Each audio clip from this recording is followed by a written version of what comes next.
We are currently up at Road America in Wisconsin at the Midwest Automotive Media Association Spring Rally, but today's weather is less than ideal. It is pouring rain. My wife described this event as automotive speed dating. Essentially, we have a ton of different cars lined up, and you get like 15 to 20 minutes with each one, and we are currently in the BMW M5 Touring. So I'm going to do a 5-minute review, start a 5-minute timer. I have 5 minutes to talk about the M5 Touring. Quick initial impressions. So let's hit the road. We start off in silent electric mode because yes, the M5 is now a plug-in hybrid. We've already driven the regular M5. I spent a week living with one, so I'm familiar with the platform. And mechanically, powertrain-wise, the feel, it's not going to be hugely different when you go to the Touring. What is the point of the Touring? Well, it is more practical, right? You have the roof going all the way back, the long roof, and it is a wagon, so you have more cargo space back there. And there's something else about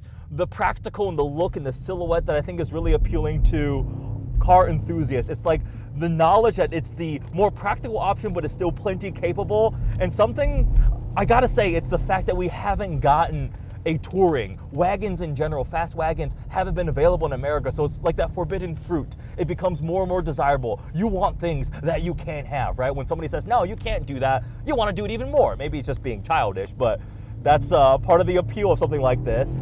Let's get out of fighting for traction. It is raining quite a bit. This is quite a bit powerful. So it's a hybrid now. It's very, very heavy. We know that. That's just a fact with this new generation M5. Curb weight is heavier than an F-150, than a Chevy Tahoe, than a Bentley Bentayga S, and a Mercedes Maybach. You can keep going on, and we can blame the hybridization, but it is pretty dang powerful because that twin turbo V8, the 4.4, is now paired with the hybrid powertrain. That boosts total output to 717 horsepower and 738 pound-feet of torque. All-wheel drive, 8-speed automatic transmission. We have some loose gravel across the road here. They say 0 to 60 in 3.5 seconds for the Touring because it is going to be a little bit heavier than the regular M5 sedan. So that is, I gotta say, a slight disappointment because on paper it is slower than the previous generation F90, M5, M5 Comp, M5 CS. Now this is, remember, just the base one. We'll see if they do M5 competition and CS. They probably will for this new generation. Interested to see what they do with that. But where this thing shines is once you are rolling. It is a freight train. Once the power is in and like traction's not an issue and the weight's not an issue because you're trying to overcome that initial weight when you're off the line, it just hauls. And it is an overwhelming wave of power, and it's pretty ridiculous. And I think these new generation of performance luxury sedans, especially in this segment here, the Audi RS6, RS7, this, and if we get a new E63, they're trending more towards luxury rocket ship, crazy powerful, tons of tech. And that's what the buyers of these want. The buyers own a GT3 RS or a Ferrari or a McLaren of some sort. They have that nimble sports car, supercar, and they're not necessarily taking this thing to the track, right? They just want something crazy, crazy powerful and fast. Woohoo, fighting for traction. And the M5 Touring absolutely delivers. This thing is so quick. You reach speeds, undisclosed speeds, that you probably shouldn't be doing so quickly, and it doesn't even show it. Now, talking about pricing, these aren't cheap. $125. Once you option up, maybe do BMW individual, add some carbon fiber, carbon ceramic brakes, they can get pretty expensive. I think the one I drove was like $150 something option up. So not cheap, but you're cross-shopping against the Audi RS6 Performance, the Porsche Panamera Turbo SE Hybrid Sport Turismo has a very long name, but also very high price.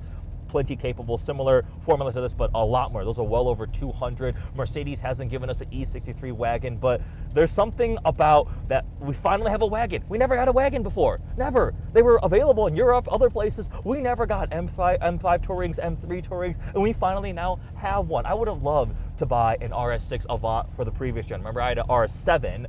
But now we finally get the M5 Touring, and I think we're obligated to buy these to tell BMW, yes, you made a right choice, and finally giving us the M5 Touring. It's a totally different personality from the previous generation M5. I did love the M5 CS. That was an amazing driving, handling car. This is a total different rocket ship freight train in comparison. I have 30 seconds left to wrap up some final thoughts on M5 Touring. Feels very, very similar to the M5 from here where I'm sitting. More practical space and the looks, that is the big appeal, right? The different silhouette, the shape. Oh, I just passed the entrance to go into Road America. Oops, missed that. 16 seconds. Final thoughts. Would I buy one?